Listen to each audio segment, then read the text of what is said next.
사무엘상 14장 16절에서 23절 말씀 함께 보십니다. 베냐민 기브아에 있는 바울의 파수꾼이 바라본즉 허다한 블레셋 사람들이 무너져 이리저리 흩어지더라. 사울이 자기와 함께한 백성에게 이르되 우리에게서 누가 나갔는지 점호하라. 보라 하여 점호한즉 요나단과 그의 무기를 든 자가 없어졌더라. 사울이 아히야에게 이르되 하나님의 궤를 이리로 가져오라 하니 그때에 하나님의 궤가 이스라엘 자손과 함께 있음이니라. 사울이 제사장에게 말할 때에 블레셋 사람들의 진영에 소동이 점점 더한지라. 사울이 제사장에게 이르되 내 손을 거두라 하고 사울과 그와 함께한 모든 백성이 모여 전장에 가서 본즉 블레셋 사람들이 각각 칼로 자기의 동무들을 침으로 크게 혼란하였더라. 전에 블레셋 사람들과 함께하던 히브리 사람이 사방에서 블레셋 사람들과 함께 진영에 들어왔더니 그들이 돌이켜 사울과 요나단과 함께한 이스라엘 사람과 합하였고 에브라임 산지에 숨었던 이스라엘 모든 사람도 블레셋 사람들이 도망함을 듣고 싸우러 나와서 그들을 추격하였더라. 여호와께서 그날에 이스라엘을 구원하심으로 전쟁이 벳아웬을 지나니라. 아멘. 우리나라에도 역사를 보면 수많은 크고 작은 전쟁이 있었고요. 또 세계 역사가 늘 전쟁이 있죠. 어떤 전쟁에서 어느 편이 이기느냐 지느냐 하는 요인은 참 많습니다. 군대 수가 몇 명이냐, 무기가 무엇이냐, 여러 가지 있죠. 또 전술이 무엇이냐, 여러 가지 있는데 그 중에 중요한 요인 중에 하나가 날씨라는 변수가 있습니다. 나폴레옹이라는 유명한 나름 영웅이 있는데 이 나폴레옹의 마지막 전투가 워털루 전투죠. 여기서 패해서 세인트 헬레나라는 섬으로 유배가 되고 거기서 죽게 되는 그런 일생을 마무리하게 됩니다. 많은 연구가들이 이 전쟁의 영웅인 나폴레옹이 왜 워털루 전투에서 졌나 많은 책들이 있고 연구한 게 참 많더라고요. 그 요인은 참 많습니다. 전술 전략을 잘못 썼다, 상대방 군대가 많았다, 여러 가지 요인이 있는데 많은 사람들이 하는 공통된 이야기 중에 하나는 결정적인 패전의 이유는 날씨로 봅니다. 그 전날 밤 아주 엄청나게 많은 비가 왔었거든요. 나폴레옹은 주로 이제 포병을 잘 운용하는 그러한 장군으로 알려져 있습니다. 포병을 움직이려면은 옛날에는 다 이제 그 무거운 거를 이제 마차로 끌고 가고 이런 시기니까 비가 많이 와서 땅이 질퍽거리니까 정상적으로 이 포병이 이동할 수 없었고 또 그것 때문에 이제 결정적으로 졌다라는 그런 분석이 상당히 많습니다. 제가 언제 한번 또 다른 글을 보니까 그날 비가 많이 유럽에 왔던 이유가 한 2달 전에 인도네시아에서 큰 화산 폭발이 있었대요. 거기 역사적인 기술들이 있는데 그 어떤 화산 폭발로 인해서 또 여러 가지 기후변화가 지구적으로 오게 되고 그 결과 유럽의 정상적인 날씨를 벗어나서 유럽에 이제 또 비가 많이 오는 그러한 일들이 있었다. 하여튼 이렇게 또 연구한 어떤 또 연구가들의 글도 본 적이 있습니다. 오늘 함께 우리가 읽은 말씀을 보시면 블레셋과 이스라엘이 이제 전쟁을 하게 되고 객관적으로 봐서는 블레셋이 이기는 것이 분명한 그러한 전쟁으로 보여집니다. 그런데 몇 가지 이제 반전이 일어나는 변수들이 있죠. 첫 번째는 어제 보신 것처럼 요나단이 습격을 해서 블레셋 군대 진영을 크게 혼란스럽게 하고 여러 사람을 죽이는 일이 일어납니다. 멀리서 사울 왕의 파수꾼이 보니까 블레셋 진영이 막 흔들리고 소란스럽고 막 군인들이 뿔뿔이 흩어지는 모습을 보게 됩니다. 그래서 점검을 해보니까 요나단 왕자가 없다. 그래서 요나단이 블레셋 진영을 기습했구나라는 것을 알 수가 있게 됩니다. 그래서 사울 왕이 군대를 몰아서 블레셋 군대에 가 보니까 막 혼란스러운 일들이 있죠. 결국은 이제 전쟁에서 크게 승리를 하게 됩니다. 오늘 본문 말씀 보시면 사울이 이스라엘 군대가 블레셋 군대를 이기게 되는 그 중요한 요인을 세 가지로 말합니다. 20절에서 22절 말씀 함께 읽어보십니다.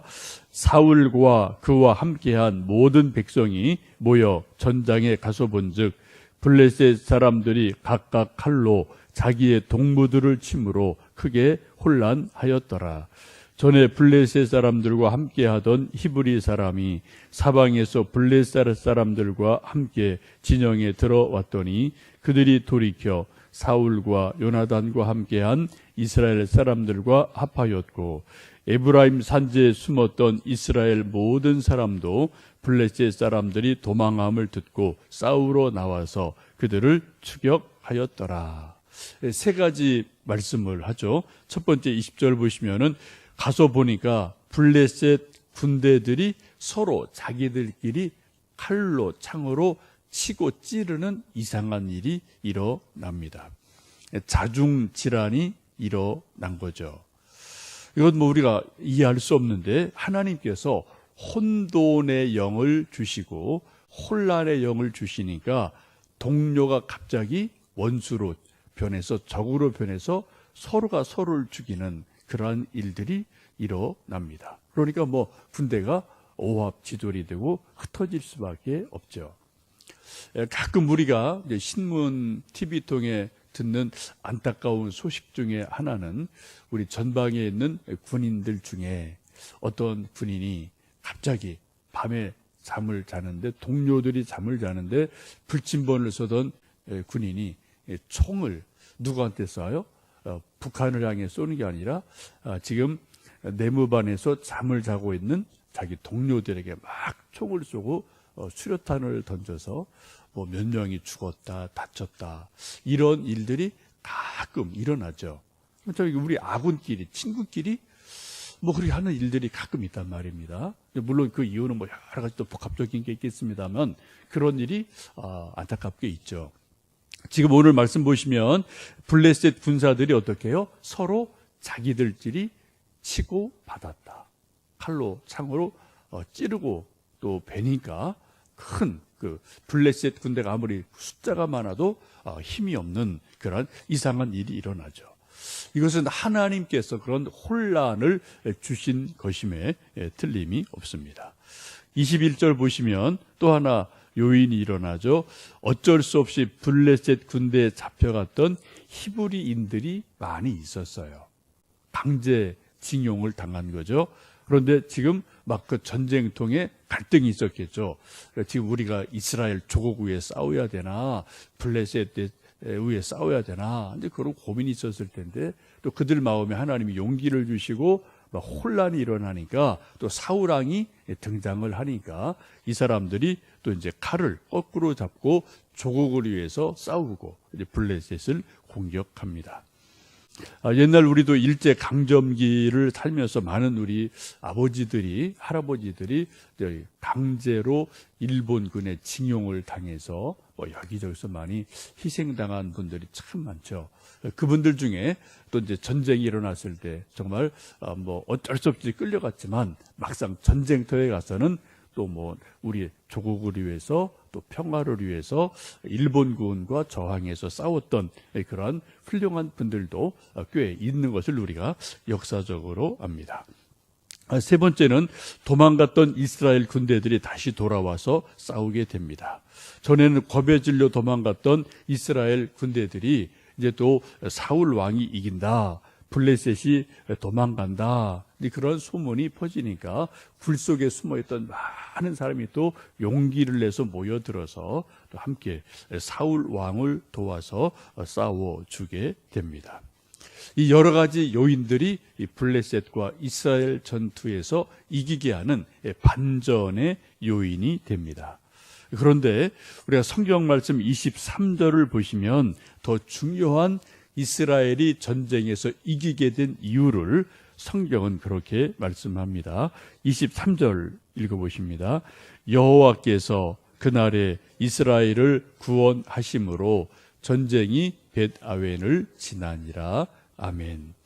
오늘 성경은 분명히 말씀하기를 블레셋과 이스라엘의 전쟁에서 이스라엘이 이긴 것은, 사울이 이긴 것은 앞에 여러 가지, 세 가지 요인을 말하지만 결론은 하나님께서 그날에 이스라엘을 구원해 주셨다.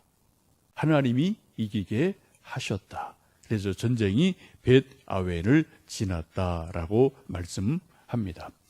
벳아웬이라는 지명이 나오는데요. 이 벳아웬은 우리식으로 말하면 6.25 때는 이렇게 산파절이 이렇게 딱 잘라져 있었죠. 일직선으로 이렇게 딱 산파절이 쭉 쳐져 있어서 남북한이 이제 경계가 되어지는데 6.25가 터지고 우리가 밀리다 다시 반격을 해서 이제 북진을 하게 되고 38선을 넘어서 평양까지 가고 원산까지 가고 나중에 이제 뭐 압록강까지 가게 되죠.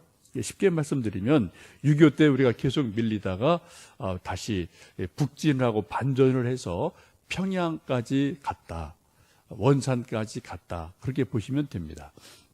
이 벳아웬이라는 지역은 블레셋 쪽에 있는 땅이고요. 그래서 지금 전쟁이 일어날 때 블레셋 군대가 있던 중요한 본거지 같은 곳으로 보시면 됩니다.